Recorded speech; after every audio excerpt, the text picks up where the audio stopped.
Good day mga ka-idol! Update tayo sa PBA. Nalalapit na nga ang PBA Annual Rookie Draft na kung saan gaganapin nga sa July. Ilang buwan na lang ay pwede nang magdeklara ng mga pangalan ang mga player na ito.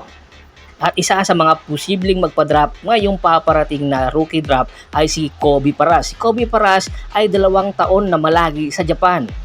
At the age of 26 ay marami na itong experience international. 2 taon itong namalagi at iba't ibang kada taon ang kanyang kupunan na pinaglaruan. Noong 2021 hanggang 2022 ay naglaro ito sa Niigata Albirex. Samantala noong 2023 or 22 hanggang 2023 ay sa Alteri Chiba na kung saan nag-average ito sa una niyang sa debut game niya ng 25 points. At dahil nga sa kanyang pagiging high flyer ay mayroon itong shot blocking ability na badly needed ng isang kupunan ngayon sa PBA. At ayon nga sa isang report, interesado daw makuha ito ng Magnolia Pambansang Manok Timplados dahil naghahanap nga ang Magnolia ng isang big man na pwedeng makapag-complement sa kanilang big man na si Ian Sanggalang. At naghahanap talaga ang Magnolia ng isang shot blocker na kayang-kayang ibigay ni Kobe Paras. At the same time, pwede daw mahasa ang mga arsenal ni Kobe Paras sa ilalim ni Coach Chito Victolero dahil meron naman outside shooting itong si Kobe Paras. Ang kinakailangan lang i-improve ang kanyang outside shooting at the same time yung passing ability nito. Napakagaling nitong pumasa si Kobe Paras noong nasa Japan pa ito na dahil nag-a-average ito ng 4 assist per game at 2 steals per game. Kaya naman sa height nitong 6'6", marami ang interesadong mga kupunan kung sakasakaling ang magpa-drop na si Kobe Paras dahil ang tagal na nitong inaabangan ng mga fans ng PBA. Hindi lang dahil sa sikat ito, dahil na rin sa kanyang ama. Inihahalin tulad niya ito kay Benji Paras na naging rookie MVP sa kanyang henerasyon. Yun lang ang kanyang ama ang naging rookie MVP.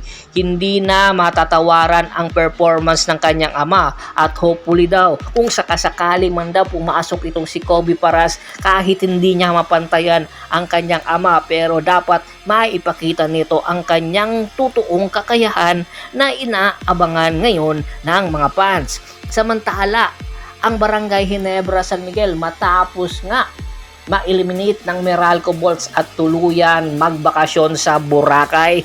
Ayon sa isang report, inilagay na daw ng Barangay Ginebra San Miguel sa trading block si Maverick Ahan Misi matapos ang kanyang malamyang performance sa Barangay Ginebra sa semifinals. Oo, meron siya, nag-a-average siya ng 13 points per game, pero kulang na kulang yung performance na ibinibigay ni Maverick Ahan Misi dahilan para ilagay ito sa trading block. Dahil sa taas ng kanyang minutong nilalaro ay napakataas ng expectation sa kanya ni Coach Tim Cone.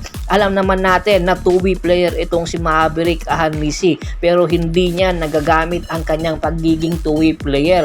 Sa halip ay doon niya nagagamit sa kanyang shooting, sa kanyang puntos, pero kulang na kulang pa rin ang kanyang puntos at kinakailangan talaga ng mga player ni Coach Tim Cone yung pwedeng sandalan pagdating sa crunch time. Kaya ilalagay na daw itong si Maverick Ahan Misi at maghanap na ng posibleng player na papalit dito na magiging future superstar ng Barangay Ginebra San Miguel.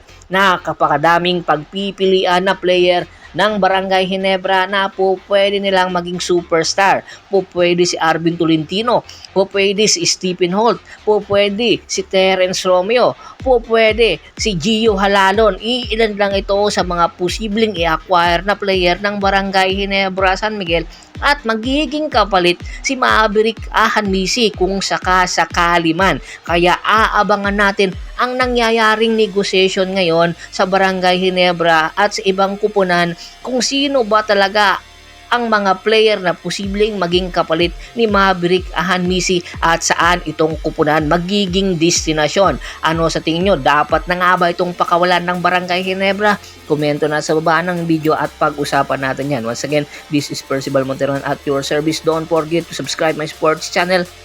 At don't forget to click the notification bell button para maging updated palagi sa kwentuhan. At bago pa man natin tapusin ang ating kwentuhan, shoutout muna tayo sa ating mga solid na followers na laging sumusuporta sa atin. Kay Sir Rene Dineros, Anthony Lucky Alon, Adrian Dulay, Kagawad Kat sa Kinudukusin ng Hagonoy Bulacan, Yornel Belches, Julius Roche, Rafael Branya, Ronald Gato, Criston Merascal. Marami pong salamat sa walang sawa niyong pagsuporta. Pakibisitan rin po ng Facebook fanpage ko, pakilike, pakipollow, pakishare. Ganoon din po sa YouTube channel ko at sa TikTok channel ko na Percival Monteron Sports Channel at sa bagong fanpage ko na Half Court Press PH. Hanggang sa muling kwentuhan. Maraming salamat po.